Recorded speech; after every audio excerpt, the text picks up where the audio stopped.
Tejvarta news network, हमेशा सच के साथ। भोसले सरांनी जो कार्याचा वसा हातामध्ये घेतलेला आहे हे खरंच एक वेगळं कार्य। मी आता इथं उभा आहे, मी या भैरव सामाजिक प्रतिष्ठान या कार्यक्रमाला आता तरी काय केलंय तर साडी वाटप आणि उद्या 26 जानेवारीच्या निमित्तानं लहान मुलांना कपडे वाटपाचा त्यांनी कार्यक्रम घेतलाय।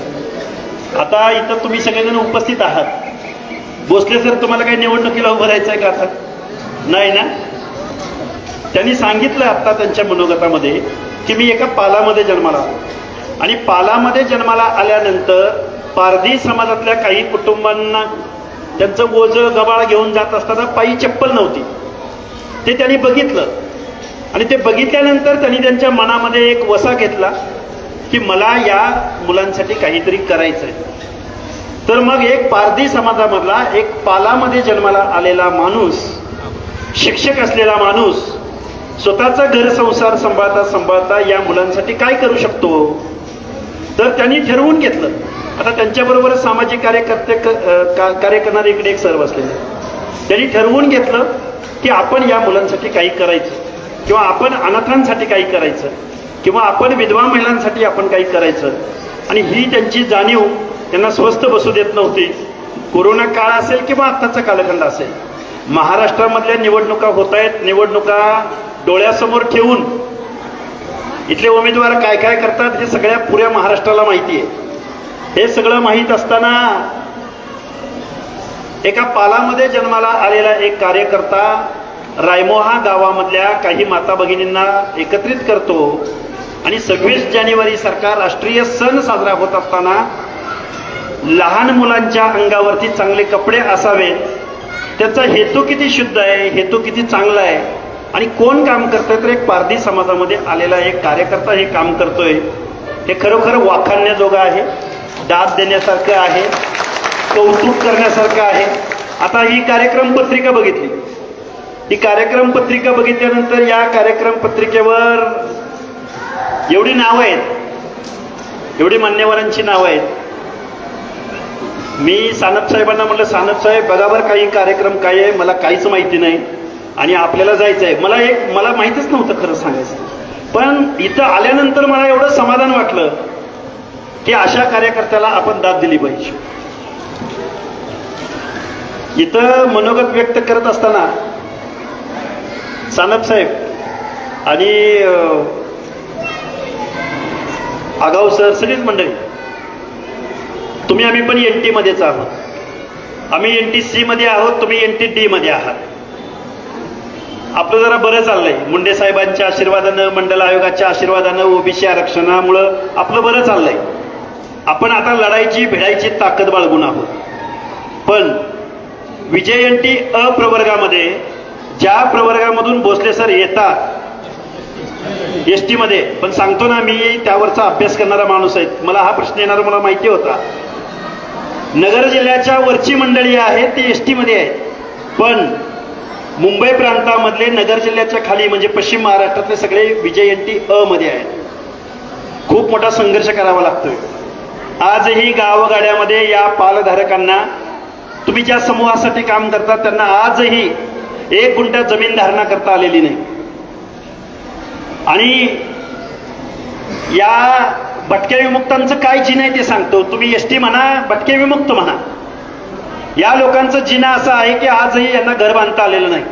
मग स्वच्छतागृह लांब, बँकेचं कर्ज लांब, तुम्ही कसं शिक्षक झालाय याचं थोडंसं मला जाणून घ्यायचं आहे। तुम्ही शिक्षक झाला ती झाला, परत अजून तुम्ही असं सामाजिक काम करताय, पुन्हा त्यामध्ये भगवं जॅकेट घातलंय आणि परत इथं काम करताय म्हटल्यानंतर खरोखर तुमच्या हिमतीला दाद दिली पाहिजे। दाद यासाठी दिली पाहिजे की कुठलीही पार्श्वभूमी नसताना एक भटक्या विमुक्ताचं, एक ST प्रवर्गातलं, ज्या समाजाला जन्म घेत असताना ज्यांच्या कपाळावरती गुन्हेगारीचा शिक्का असतो, काय म्हणतोय मी परत एकदा ऐका, गुन्हेगारीचा शिक्का। गावामध्ये एखाद्या शेतकऱ्याची म्हैस जर चोरीला गेली तर सगळ्यात पहिल्यांदा आळ कुणावर घेतला जातो, अरे पारध्याची पानं कुठल्या गावात आहेत बघा। बरोबर आहे का चुकीचं आहे? बघा त्यांनी विनी उचलून नेल्या का बघा। सगळ्यात पहिल्यांदा पोलीस स्टेशन कुणाला उचलून आणतं? आजही हे मी तुमच्या समोर का सांगतोय, कारण या विमुक्त जातीमध्ये जन्माला आलेल्या माणसांना आजपर्यंत आपण माणूस म्हणून जगण्यासाठी, आता काही गुन्हेगार असतात, मग गुन्हेगार आहेत म्हणजे सगळेच गुन्हेगार असत नाहीत, किंवा ते गुन्हेगार का बनले, कशासाठी बनले.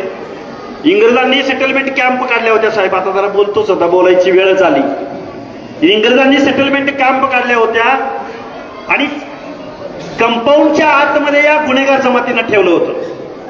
आणि त्या कंपाऊंडच्या आतमध्ये कुठल्या कुठल्या जाती होत्या, टकारी होता, भामटा होता, पारधी होता, कैकाडी होता, बेरेड रामोशी होता, बंजारा होता, लमान होता, दगडफोड्या लमान होता.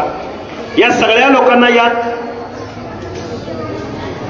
काटेरी कुंपणाच्या आतमध्ये या लोकांना बंदिस्त इंग्रजांनी केलं होतं.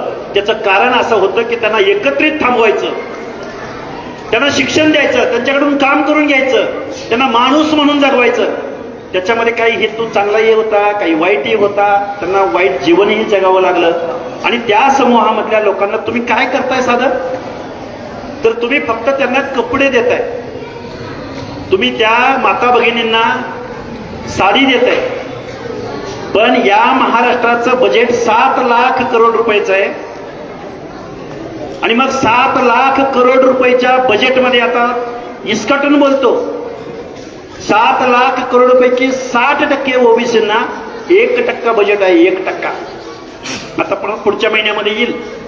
मी ओबीसी आंदोलक आहे, मी भटक्या विमुक्तांच्या प्रश्नावर भांडणारा माणूस आहे. इथल्या कारखानदारांनी, इथल्या वतनदारांनी, इथल्या आमदार खासदारांनी, इथल्या मुख्यमंत्र्यांनी, इथल्या मंत्रिमंडळानं आजपर्यंत भटक्या विमुक्ताचं काय, या पालामधल्या लोकांचं भांडवल काय आहे माहितीये का साहेब? एक आडं, 2 मेडी, त्या आड्याला लावलेल्या 2 मेडी, एक आडं, 2 मेडी आणि 12 खुट्ट, इकडे 6 खुट्ट्या आणि इकडे 6 खुट्ट्या, झालं बघा भांडवल भटक्या विमुक्ताचं. त्याला कुठल्या बँकेमध्ये लोन नाही, त्याला कुठल्या शाळेमध्ये सन्मानानं आजही शिक्षण घेता येत नाही, त्यांना कुठल्या व्यवस्थेमध्ये आजही मान सन्मानानं जगता येत नाही. त्यांच्या घरामध्ये त्यांना वातावरणच असं मिळतं की त्या मुलाला काहीतरी चोरी करावी लागते, कुठं भंगार विकावं लागतं, कुठं काय गोष्टी कराव्या लागतात. आणि अशा समूहामधून एखादा माणूस पुढे येतो आणि मला काहीतरी सामाजिक कार्य करायचंय याचा ध्यास घेतो. आणि भैरव सामाजिक प्रतिष्ठान आता हे फक्त कागदावर नाही, याचं रजिस्ट्रेशनही केलंय. मी बघितलं, न्याहाळून बघितलं, चष्मा लावून बघितलं, याला रजिस्ट्रेशन नंबरही आहे. या लोकांना खऱ्या अर्थानं असं काम करणाऱ्या माणसांना मी एक तुम्हाला इथं उदाहरण सांगतो. पुणे जिल्ह्यातल्या शिरूर तालुक्यामध्ये विंचवाचं तेल नावाची, सुनीता भोसले नावाची एक लेखिका आहे पारधी समाजाची. विंचवाचं तेल नावाची कादंबरी लिहिली तुम्ही. त्या विंचवाचं तेल या कादंबरीमध्ये ज्यावेळी अशा गुन्हेगार जमातीला पोलीस स्टेशनमध्ये अटक केली जाते, ते ज्यावेळी गुन्हा कबूल करत नाहीत त्यावेळी त्यांना मारहाण केली जाते, त्यांची PC म्हणजे पोलीस कस्टडी त्यांना घेतलं जातं. त्यावेळी त्यांच्या अंगावरती जखमा होतात आणि त्या जखमामध्ये त्या विंचवाचं तेल ओतलं जातं आणि त्याच्या वेदना होतात. त्या वेदना सहन न झाल्यामुळं या समाजातली माणसं, गुन्हेगार जमातीमधली माणसं, आपण जो गुन्हा केला ते कबूल करतात. ही जी 3rd डिग्री आहे ती सुनीता भोसले नावाच्या एका पारधी समाजातल्या मुलीनं त्यावरती कादंबरी लिहिली.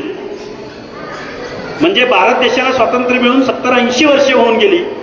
70-80 वर्षे होऊन गेल्यानंतर विजयंती अप्रवर्गातल्या माणसांना या भारताच्या व्यवस्थेमध्ये आजही माणूस म्हणून जगायला इथली व्यवस्था अलाव करत नाही. आता विजयंती अ वर किती बोलावं, ब वरती, ब म्हणजे देवा धर्माची उपासना करणारे कुडमुड्या जोशापासून, पिंगळापासून, भराडीपासून, गोंधळ्यापासून सगळी माणसं. NTC मध्ये मेंढपा, धनगर आणि NTD मध्ये वंजारी. ही विजयंती अ ब कडक ही यादी आहे, ही व्यवस्था आहे. तुम्ही मला काय भावनेने इथं बोलवलं मला माहिती नाही. इथं माझ्या समोर माता भगिनी बसलेले आहेत, त्यांना वेळ झालेला आहे निश्चित, मला याची कल्पना आहे. इकडं मुलांना 26 जानेवारीच्या निमित्तानं भैरव सामाजिक प्रतिष्ठानचा एक कार्यकर्ता की जो शिक्षक आहे, की जो स्वतःच म्हणतो की मला घर घेतलंय आणि घराचं अर्ध कर्ज मी फेडलंय, परत मला माझ्या समाजातल्या मुलांसाठी काहीतरी करायचंय. ही जी भावना आहे ही भावना उदात्त आहे. अशा पद्धतीचं जर काम तुम्ही आम्ही सगळ्या लोकांनी केलं. माझ्यासमोर दुसरा एक कागद आहे, माझ्यासमोर दुसरा एक कागद आहे. तुम्ही जबाबदार मंडळी इथं बसलेले आहात. व्यवस्थेमध्ये आजही काही लोकांना आपण न्याय देऊ शकलेला नाही याचं माझ्या समोर एक कागद आहे. मी तो वाचून दाखवतो तुमच्या समोर. वाचून दाखवण्याचं कारण असं आहे, काही मुद्दे मी तुमच्या समोर मांडतो. या महाराष्ट्रामध्ये 214 कारखाने आहेत. किती कारखाने आहेत? 214. त्यामध्ये 1 लाख टन साखर उत्पादन होतं वर्षाचं महाराष्ट्राचं. किती? 1 लाख टन. परत त्यामध्ये या कारखान्यांना सरकारकडून हमी कर्ज मिळतं. पण या कारखान्याचा ऊस तोडायला जी माणसं जातात, ध्यान देऊन ऐका, ऊस तोडायला जी माणसं जातात त्या ऊसतोड मजुरांना आजपर्यंत, मजुरांना बोलतोय मी, आता काही ऊसतोड मजुरांची मुलं आता कलेक्टर होत आहेत, काही ऊसतोड मजुरांची मुलं शिक्षक होत आहेत, काही ऊसतोड मजुरांची मुलं डॉक्टर होत आहेत, काही ऊसतोड मजुरांची मुलं आता सिव्हिलायझेशन मध्ये येत आहेत. पण जो ऊसतोड मजूर आहे त्या ऊसतोड मजुराला साखर आयुक्तालयाकडे 100 कोटी रुपयाचा निधी टनामागर रेट लावून त्या साखर आयुक्तालयाकडे पडू नये. तुम्ही जबाबदार मंडळी आहेत म्हणून बोलतोय. ते 100 कोटी रुपये त्या साखर आयुक्तालयाकडे पडू नये. पण ज्या स्वर्गीय गोपीनाथराव मुंडे कामगार कल्याण मंडळ स्थापन केलं या महाराष्ट्र शासनानं, गोपीनाथराव मुंडे नावाच्या माणसाच्या नावे जे कामगार कल्याण मंडळ आहे ऊसतोड मजुरासाठी, त्या ऊसतोड मजुराला आतापर्यंत अध्यक्ष भेटत नाही. ते 100 कोटी रुपये साखर आयुक्तालयाकडे पडू नये, त्यातला रुपया भेटत नाही. त्यासाठी कुठलीही साखर शाळा उपलब्ध होत नाही. हा जरा पुढचा टप्पा आहे. पण त्याच्यापेक्षाही तळामध्ये जर कोण काम करत असतील तर व्हीजेएनटी अप्रवर्गामधले माणसं काम करतायत. मी हे तुमच्या समोर का म्हणतोय? शोषिताचं, वंचिताचं, पीडिताचं. आता रस्त्यावर नाही येताना काही 5, 50, 100 माणसं आम्ही वाजत गाजत इथपर्यंत आलो. बीड जिल्ह्यामध्ये आलं की आम्हाला सवय झाली. माणसं पुढं, अरे हजारो माणसं, गर्दी, सेल्फी. इथं आल्यानंतर अरे एक भटक्या विमुक्त जातीमधला एक कार्यकर्ता, एसटी प्रवर्गामधला एक कार्यकर्ता सामाजिक काम करतोय. भली मोठी, भल्या मोठ्या नेत्यांची नावं आहेत या कार्यक्रम पत्रिकेवरती. इथं जर एखाद्या पदाधिकाऱ्याचं, एखाद्या पंचायत समिती सदस्याचं, एखाद्या झडपी मेंबरचं, एखाद्या कारखानदाराचा जर इथं कार्यक्रम असता तर इथं ही सगळी मंडळी इथं रांग लावून इथं स्टेजवरती बसली असती. म्हणजे या देशाला स्वातंत्र्य मिळून 70-80 वर्षाचा कालावधी गेला, अजून आम्हाला स्वातंत्र्याचा अर्थ कळाला नाही.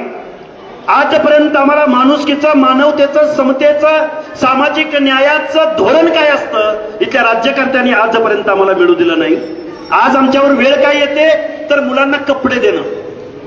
आमच्यावर वेळ काय येते तर विधवा परित्यक्तांना साडी चोळी देणं. अरे लाखो, 7 लाख करोड रुपयाचं महाराष्ट्राचं बजेट आहे. 7 लाख करोडचं. महाराष्ट्रातल्या पारद्यांना घर द्यायची म्हणलं ना, 0.1% सुद्धा पैसे लागत नाही. त्यांना 1 गुंठ्याची जमीन धरणा गावच्या गायरानामध्ये वन खात्याच्या क्षेत्रामध्ये 60 वर्ष इंदिरा आवास योजनेची घरं करून राहणाऱ्या माणसांची घरं सुद्धा शासनाकडून आदेश देऊन काढली जातात. माणसं नाहीत ती, त्यांना जगायचा अधिकार नाही. अरे डॉक्टर बाबासाहेब आंबेडकर बोलले होते, आभाळातनं पडलेल्या पाण्यावर, हवेवर आणि इथल्या पृथ्वी तलावरील जमीन धारणेवर सगळ्यांचा समान अधिकार आहे. या माणसांना जगायचा अधिकार सुद्धा इथल्या व्यवस्थेनं नाकारलाय. ओबीसीचा आंदोलक म्हणून, आरक्षणाचा आंदोलक म्हणून या महाराष्ट्रामधलं आंदोलन उभं करत असताना गेली 2 वर्ष झाली या महाराष्ट्रामध्ये आम्ही ओरडतोय, अरे तुम्ही संपलाय, तुमचे हक्क डावलले गेलेत, तुम्हाला माणूस म्हणून आजही जीवन जगू दिलं जात नाही. आजही गरीब गरिबीकडे चाललाय, श्रीमंत श्रीमंताकडे चाललाय. या शोषितांचं, वंचितांचं, पीडितांचं काम जर आमच्या भोसले सरांच्या माध्यमातून होत असेल, सर तुमचं हे रजिस्टर्ड तुमची संस्था आहे, तुम्ही निश्चित एखादा चांगला पायलट प्रोजेक्ट, कारण तुम्ही ज्या पद्धतीनं व्यथा मांडू शकता त्या पद्धतीनं लक्ष्मण हाके नाही मांडू शकता. कारण मी मेंढपाळाचा पोरगा आहे, मी गावगाड्यातल्या NT3 प्रवर्गामधून येतो. पण तुमच्यासारख्या एखाद्या शिक्षकाचं काम, तुमच्यासारख्या शिक्षकाचा एखादा प्रोजेक्ट, उपक्रम बघायला आम्ही ज्यावेळी येतो त्यावेळी निश्चित या गोष्टीचा आम्हाला विचार करावा लागतो. एका बाजूला तुम्ही RR बाबांचा फोटो टाकलाय, स्वर्गीय गोपीनाथरावजी मुंडे साहेबांचा फोटो टाकलाय, फुले शाहू आंबेडकर, छत्रपती शिवरायांचा फोटो टाकलाय. अरे या महाराष्ट्राचं देव, देश, धर्म, नीती, माती या सगळ्याबद्दल तुम्ही परत आदर्शवाद बाळगताय.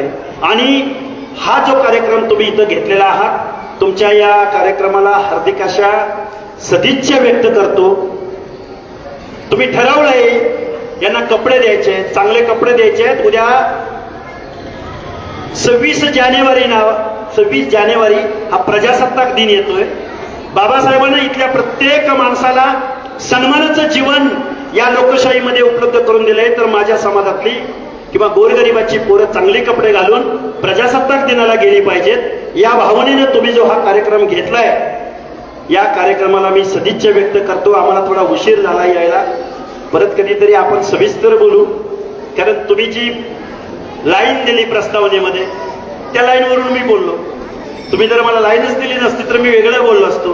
पण आजही या महाराष्ट्रामध्ये ज्या फुले शाहू आंबेडकरांनी जन्म घेतला, ज्या महाराष्ट्राला पुरोगामी महाराष्ट्र म्हटलं जातं, ज्या महाराष्ट्राला छत्रपती शिवरायांचा महाराष्ट्र म्हटलं जातं, त्या महाराष्ट्रामधला शोषित विजयंती एसटी प्रवर्गामधली माणसं कपड्या लत्त्यासाठी, घरासाठी भांडतायत, शिक्षणासाठी भांडतायत. ही प्रगत अशा महाराष्ट्राला लाजिरवाणी गोष्ट आहे. मी आयोगावर असताना हेच काम केलं.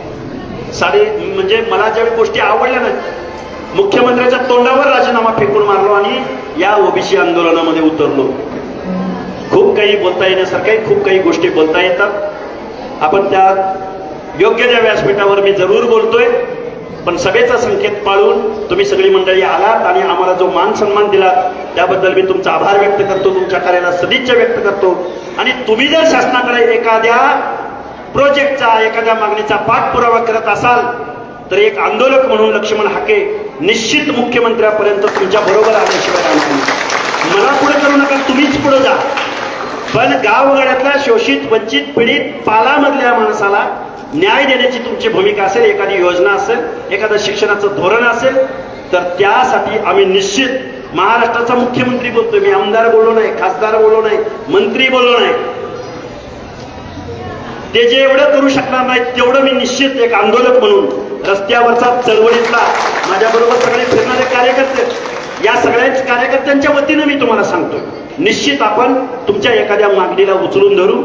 तुमची एखादी जेन्युइन मागणी असेल त्या मागणीच्या पाठीशी ठामपणे उभं राहू, एवढा आशावाद मी तुमच्या समोर व्यक्त करतो आणि माझं मनोगत थांबवतो. धन्यवाद.